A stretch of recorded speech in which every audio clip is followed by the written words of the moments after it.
winter coat, fall spring coat, winter hat again, scarf for the winter. You might think it's April, Caitlin. It's safe to put the winter gear away, but the fellow Canadians know it is never safe. But I think I'm over it. I'm gonna keep this one out though, because it's a short coat, and this is the one that will make me feel the less sad if I have to put it on. I think I'm also gonna get a lint roller to pick up some of this hair. I'm also going through the pockets to make sure there's nothing that needs to be tucked away. Why do I have perfume in here?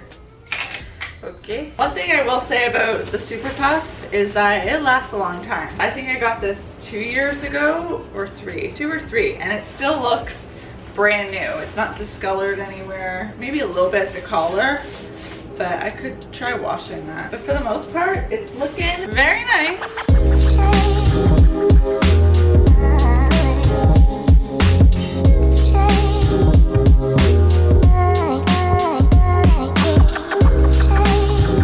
One bag is full. Ow! These are just truly the best things I've ever spent money on. I can't recommend vacuum storage bags enough. I'll have these ones linked down below. I think this is the medium size, and honestly, I probably could use a few large sizes for things like blankets or even winter coats. It probably would come in handy. Before storing, I like to zipper everything back up.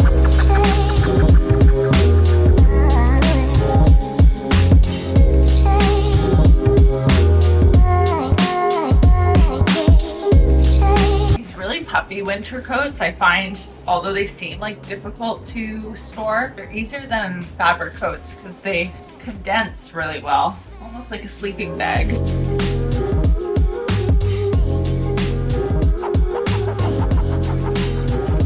think I did use my brown puffer the most this year because it wasn't a super intense winter. This feels just less bulky when you're walking about the streets. It might work. It might not, but it might. I'm trying to get as much air out as possible before vacuuming. Okay.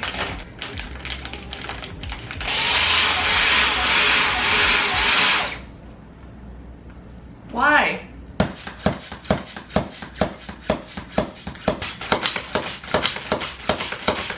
I'm gonna keep doing this. Oh. The bags are vacuum sealed, they're underneath my bed. Now that those winter coats are gone, I'm left with so much less on this coat rack, which feels nice because it does feel overly cluttered in the winter, obviously because I have so many big, thick winter coats and I don't have a front closet to put that stuff in, or else I would love that, so it would be out of sight. I'm keeping these out because they're still great for this transition season. Still do have chillier days, but I gotta go through these tote bags. These are really great for grocery shopping. Farm Boy has one and Whole Foods has one, although I think this one is built a little bit stronger, the one from Farm Boy, because of the strap. But I use both all the time. These are really handy for if you're grocery shopping in a city and you need to carry stuff, especially in the summer. You don't want things getting too warm on your walk. These are great. I do a lot of grocery delivery, but I have kind of got in my head that this spring and summer I want to start grocery shopping a little bit more in person, because I do think it's an activity that just feels very community-like. I don't know, it's really nice to go into a grocery store sometimes and just like see people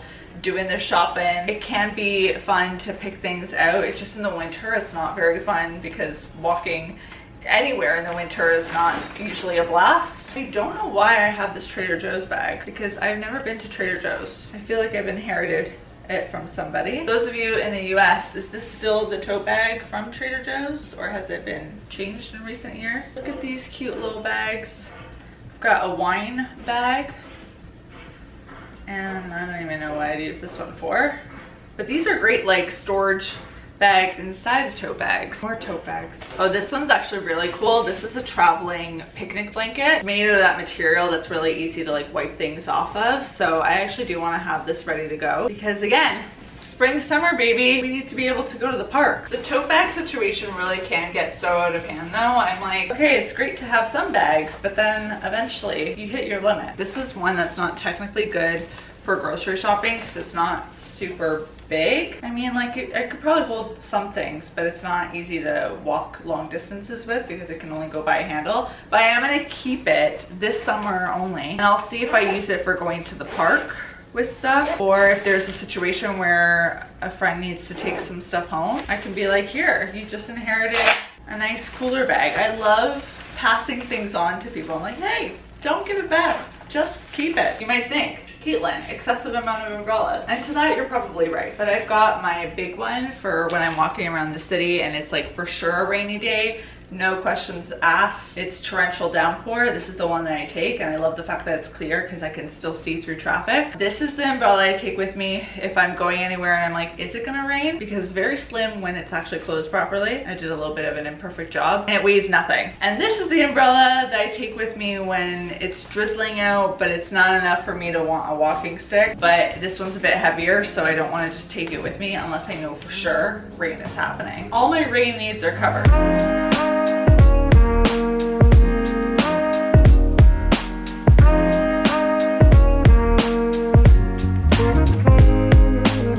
Wow, that feels good.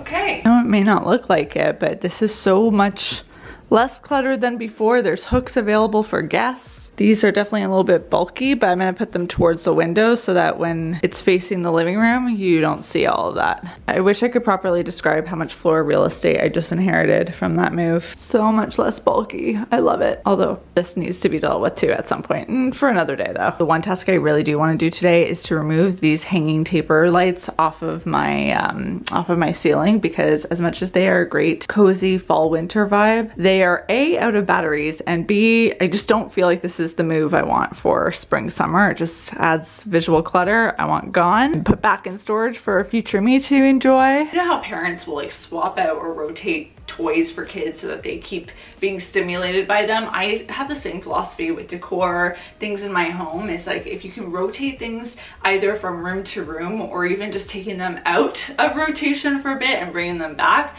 it allows you to really enjoy them to their fullest when you do bring them back, because you've been away from them for a bit. So even for things I love, I like to make changes.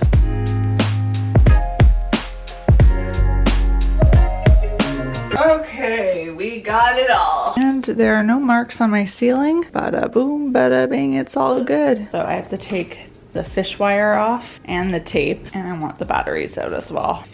And just like that, this one is ready to be stored. I think having care during the storage process is really critical, because you want to take care of the things that you have, and you don't want to make a future you be upset by the prospect of taking something out and using it. So going that extra step to make sure things are clean when you put them away and that they're ready for a future you, it makes stuff feel less like just clutter and more like things that you're going to actually use.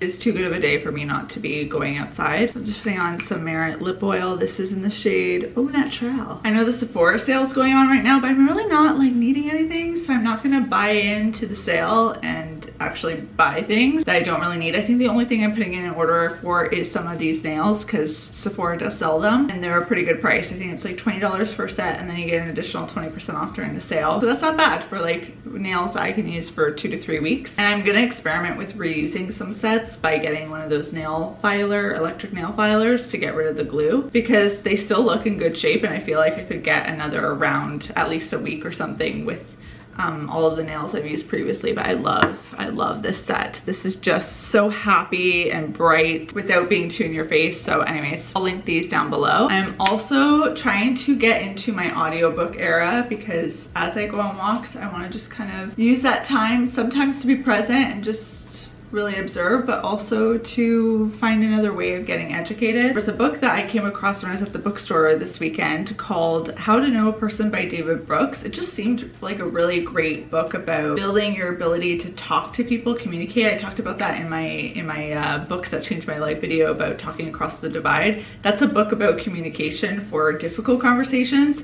and I feel like this is one that takes an approach of just general engaging with people. And I think like I do a fairly okay job at about that, but we can all do better, and I think we all think we're better than we actually are. So that's the one I'm listening to. I got it off of Libby, and I've been listening to it on 1.5 speed, so it goes a little faster. I'm about 38% way through. I've got 4 hours left and only 4 days to do it because I got a 7-day loan. So it allowed me to like loan it right away, but you get a shorter time to actually hold the book. So far so good. It had like this quote here that I posted on one of my Instagram carousels that really clicked with me. We don't see things as they are, we see them as we are. I think is really powerful because it helps you understand people and how we can go through the same experience or witness the same thing and still have different perspectives on it, or a completely different take, which I guess is just saying the same thing, perspectives, take, whatever, but you get what I'm saying. So anyways, gonna listen to that. I'm gonna probably get a coffee and enjoy this day. We have to enjoy time outside, get some vitamin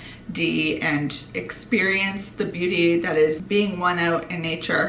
Well, I guess as much as nature I can get when you live in a city. I'm like, ooh, I see a tree and I'm like, wow, a squirrel, how majestic, how natural. Toodles.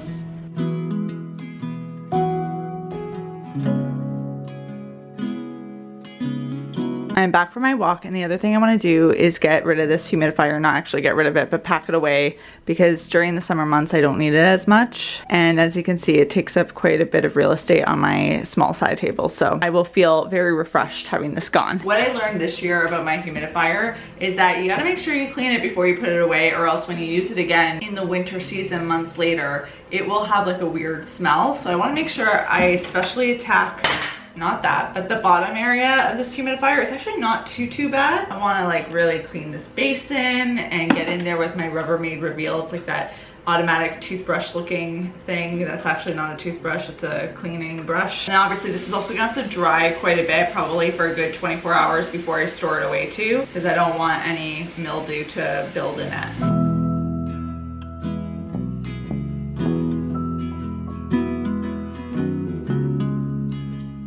I feel like last year this was very pink in there, so I'm very glad that it's not as bad this year. I've officially springified my side table. Ignore the painting that fell. We still need to deal with that. But I think the flowers work really nice here because it adds some color. I think I kind of want to paint my side table. This might be an intrusive thought. This is a white stain, not a glossy finish, so I think it'd be pretty easy to paint. Obviously it would need some sanding, but I feel like a pop of color would be nice with this side table. Could be fun to just spice it up a bit, but I like the way this looks right now. Very peaceful. Yesterday it rained and my hair poofed up, and we're just riding the wave of that into today. First up is some traditional flour tortillas. 2024 has been a year for dark chocolate for me. I used to find dark chocolate so bitter, but I have grown to really love ending my day with a square or two of dark chocolate. It satisfies that sweet craving for me. So I got this one from Galerie Au Chocolat. It's 72% cocoa, and this is a sea salt flavor. I have tried a few from this brand, one being a bold espresso. If you ever see that in store, it is so good. Got some organic wild blueberries for smoothies. Some grape tomatoes. I'm very excited about this. I haven't tried this particular brand, but this is local organic broccoli and microgreen. They look like this, and they're great to add into salads, or I really enjoyed using this on top of my avocado toast. Avocado toast with tomato and some of this, it's just scrumptious. And microgreens, sprouts are so good for you. They're jam-packed with nutrients. You can actually grow them yourself. I might have to look into that because these aren't cheap. Cucumber, some potatoes, beautiful scrumptious lemon, gala apples. To make things easy, I got some pre-cut broccoli florets and cauliflower florets. Roasted broccoli is one of my favorite things to eat, and I do love a good cauliflower roasted moment too. I thought this would be good to make cauliflower tacos with. For organic extra firm tofu, I always go for extra firm because then you don't have to really press it. I find it's ready to go. I was wondering why my organic zucchinis were so expensive, and it's because they are massive. Very exciting haul. I am particularly pumped about this and about this and even these. I really need to get on my smoothie making game again. I feel like I've really toned back on that in 2024, and we're getting back into it. This is the week.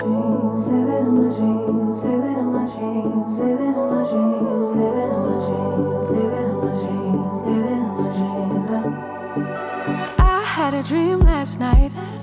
Did everything I never do in real life. I stepped into a room, told everyone to be cause I had something to say. Blew everybody away, wear whatever I want. Dressed in a gown, everybody's like, why, where you going? Nowhere special, just going to the store. I think I'd have it all, tell you I have even more. Picking a plate, being a plate, she is on a roof.